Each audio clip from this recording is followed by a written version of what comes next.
Secretary Rubio, thank you. We're probably violating the Geneva Convention doing all this in one day, but I know you've had a long day, and I appreciate you coming to the committee.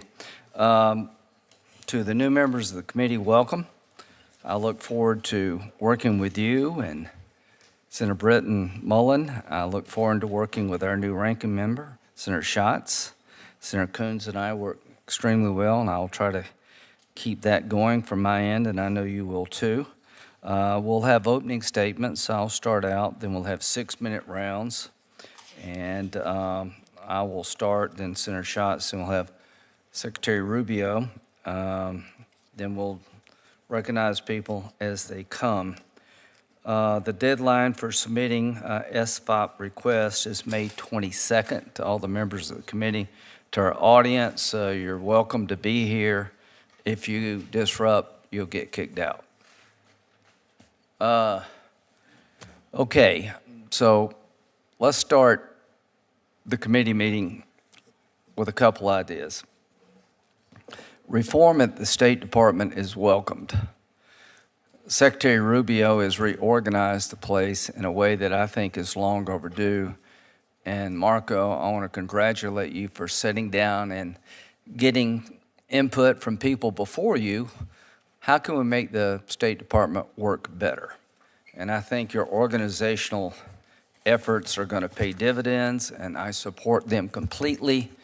And people before you have been talking about it, but you've actually done it. So congratulations, and I think it will be good for the country. In terms of the budget, this is 48% below the enacted level. And presidential budgets are given some consideration, and this will get some consideration. Bottom line is, I believe that there is space to save money in this account, and I look forward to finding a way to do that. I think Secretary Rubio is the right guy at the right time. We've had all kind of problems with USAID.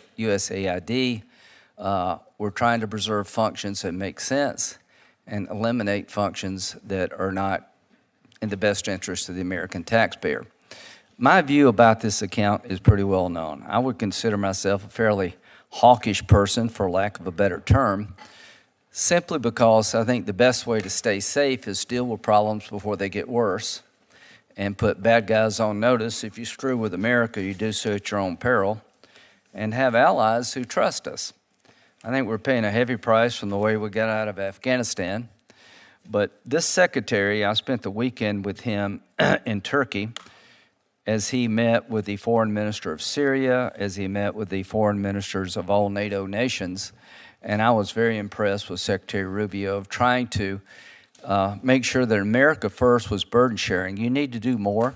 You need to up your game, but we committed to a world order here, and we're committed to making sure that the world is a good place to live in. Having said that, Syria, we have a chance here. Secretary Rubio allowed me to be in the meetings, and I met the foreign minister of Syria. This is a very tenuous government, for lack of a better word. The people in charge of Syria took over by force of arms, but I've been, quite frankly, impressed with their willingness to engage with us, Saudi Arabia, and their commitment to rejecting Iran and moving the country in a new direction. Secretary Rubio this morning said that it could be a matter of weeks or months to this whole place collapse in Syria, and I agree with him. Syria is designated a state sponsor of terrorism under U.S. law since 1979. I'm looking forward to Secretary Rubio's input about should we change that designation? Is it worth trying? My belief is that we have a moment here to provide some capability to this new government that should be conditions-based, and I don't want that moment to pass, and we have a situation in Syria that's just going to break the country up and continue regional conflicts. Iran negotiations, Secretary Rubio has said something I completely endorse. No enrichment, 1, 2, 3 agreements would be available to the Iranians if they decided to dismantle the enrichment program. As Secretary Rubio indicated, I do not mind the Iranian regime having nuclear power. I mind them having the capability to make a bomb. So right now they have about 600 pounds of highly enriched uranium at 60%. In about a month they could go to 90%. They have one reactor, nuclear reactor, and the fuel for that reactor is provided by the Russians, and I'm okay with that. Of this 600 pounds of highly enriched uranium, not 1 gram has been used to run their peaceful nuclear power plant. Clearly, they're stockpiling uranium to be a threshold nuclear nation, and that is unacceptable to me and hopefully to all of us. So civilian nuclear power, yes. Enrichment, no. I think it's good policy for the country to follow. Russia, Ukraine. Secretary Rubio explained the role the Senate and the House plays in our system to the foreign ministers of NATO, but quite frankly, he's been very clear to the Russians that the Senate is a separate body with its own will, and I hope President Trump is right that Putin wants peace. Time will tell. He certainly doesn't act like a guy wanting peace. We have now 80 co-sponsors of sanctions against Russia for their invasion of Ukraine.